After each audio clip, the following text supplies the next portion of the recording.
Hi everybody, it's Debbie.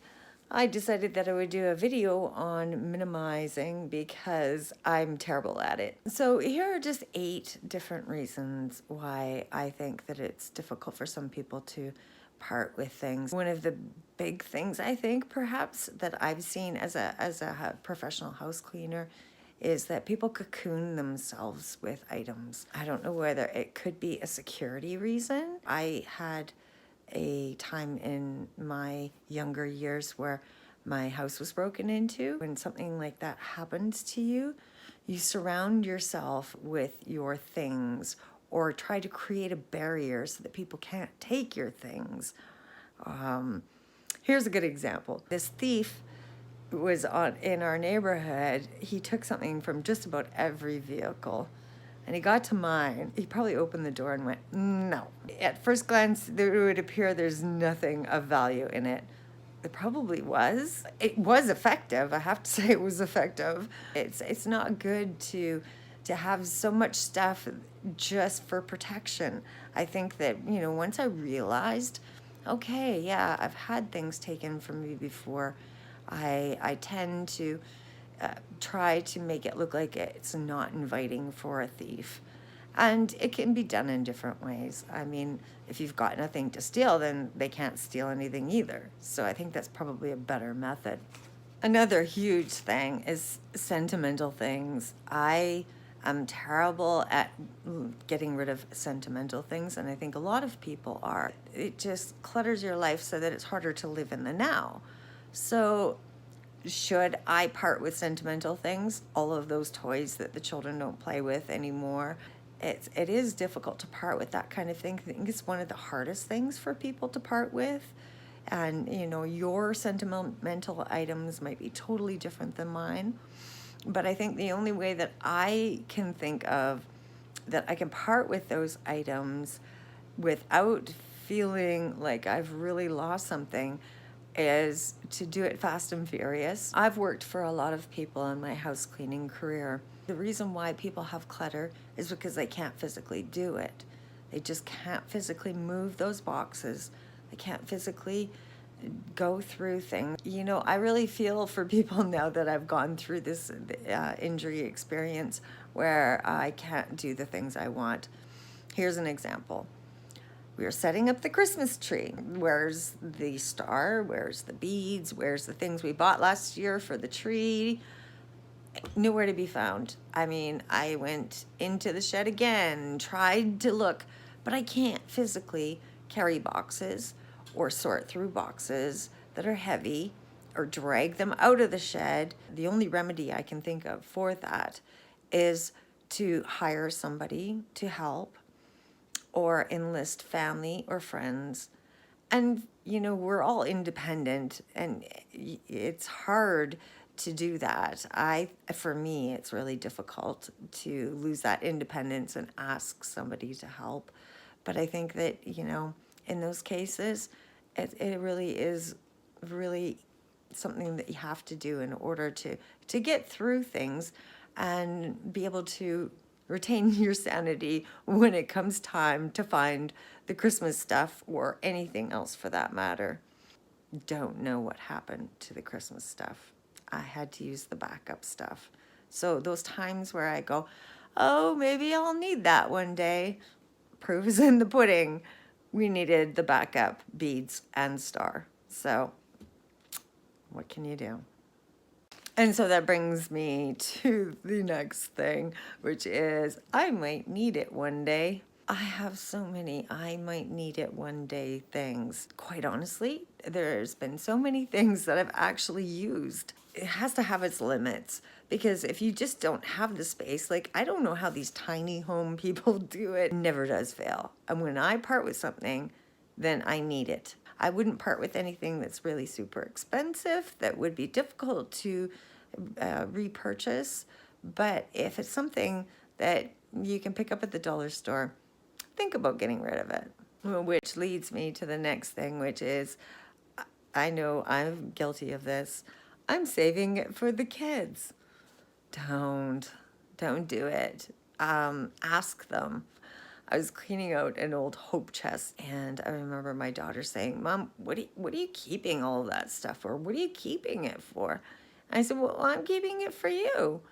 And she said, "I don't want it." I thought about it, and I was like, "Oh, yeah, she's probably right. Like, why have I been keeping all of this? Things that I thought were just super precious and everything may not be as precious to the children, and may not mean anything to anyone else. It probably doesn't. So I did make the decision to really get rid of a lot of that kind of stuff. Keep the baby book, keep some of the happy memories, of course. I remember my mom gave me a box full of all of my report cards, every single one from like kindergarten onward. And I just kind of was like, "Mom, well, I thought you would want them," she said. And, bless her heart. I love her dearly.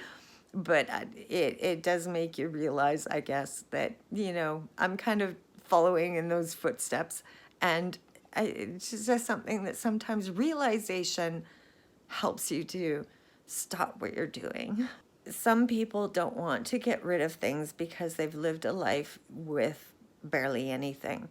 If you've had a lean life and you didn't have very many things growing up, sometimes you kind of turn that around in your adulthood. And, it feels good to purchase things or to own things. I've seen several people, when they grew older, it came time to move into smaller apartments and things like that. And it was very difficult for them to part with the things they had, even though they had so much. I can understand how it must be if you don't live with very much and then you get the opportunity to own a lot of things. You can make every dream come true, I suppose, at the department store. And one way that I've tried to help with making decisions about those kinds of items when we're doing sorting for a move of that sort is to say, do you want your children to have to deal with all of this one day? And or the people that you entrust, will they want this stuff? Would you want them to have to do all of this work?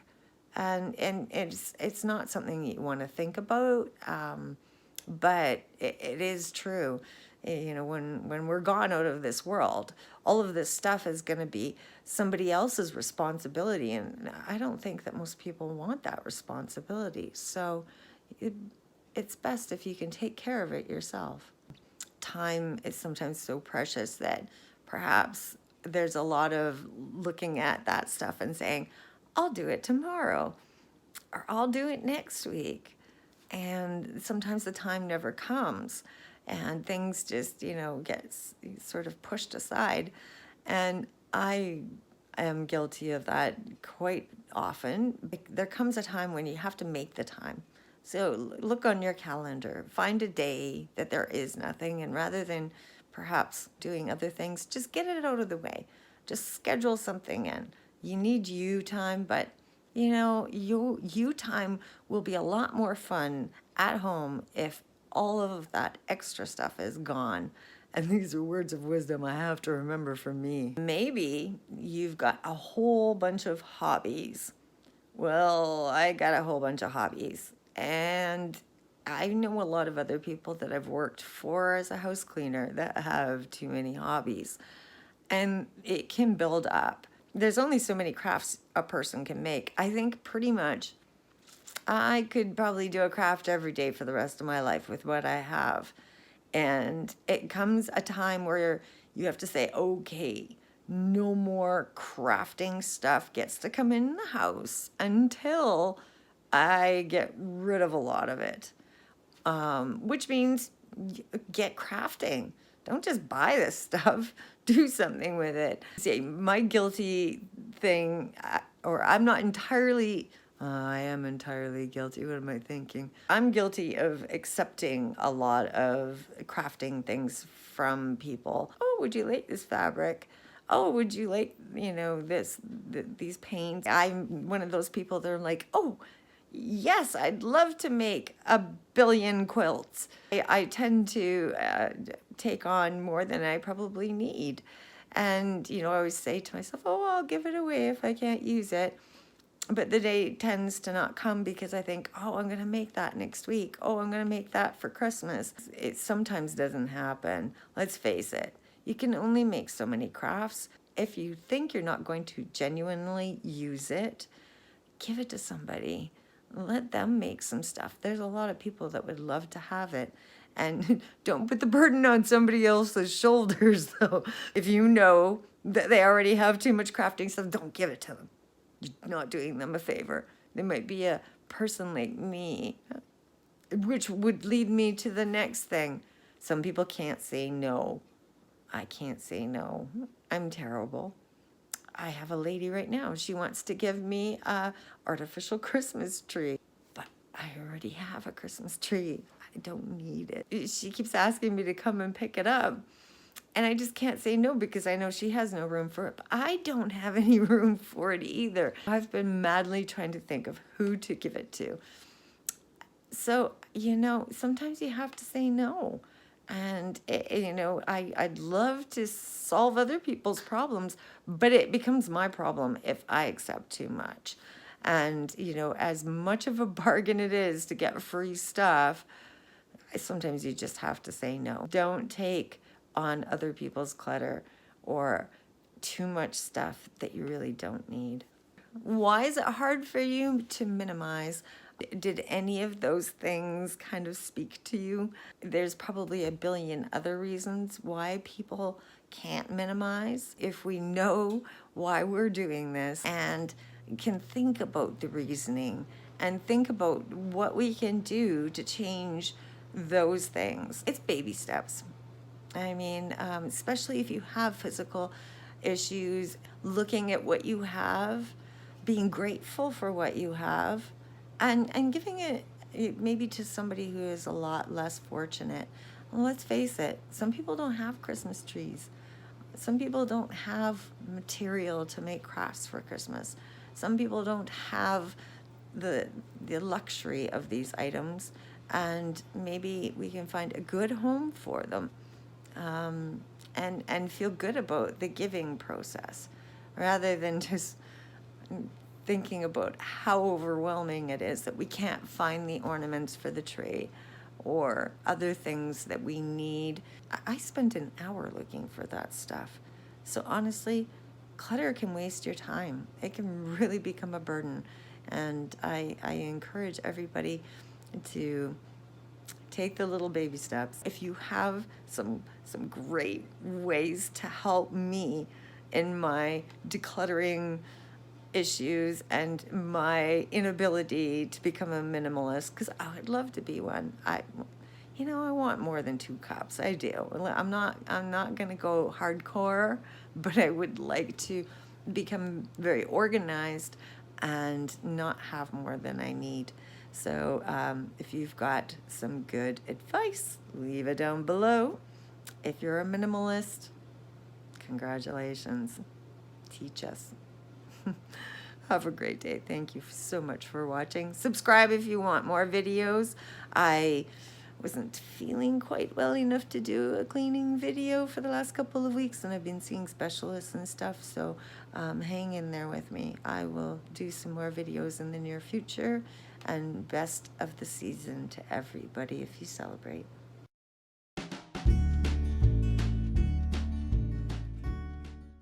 I decided that I'd do a video on minimalists.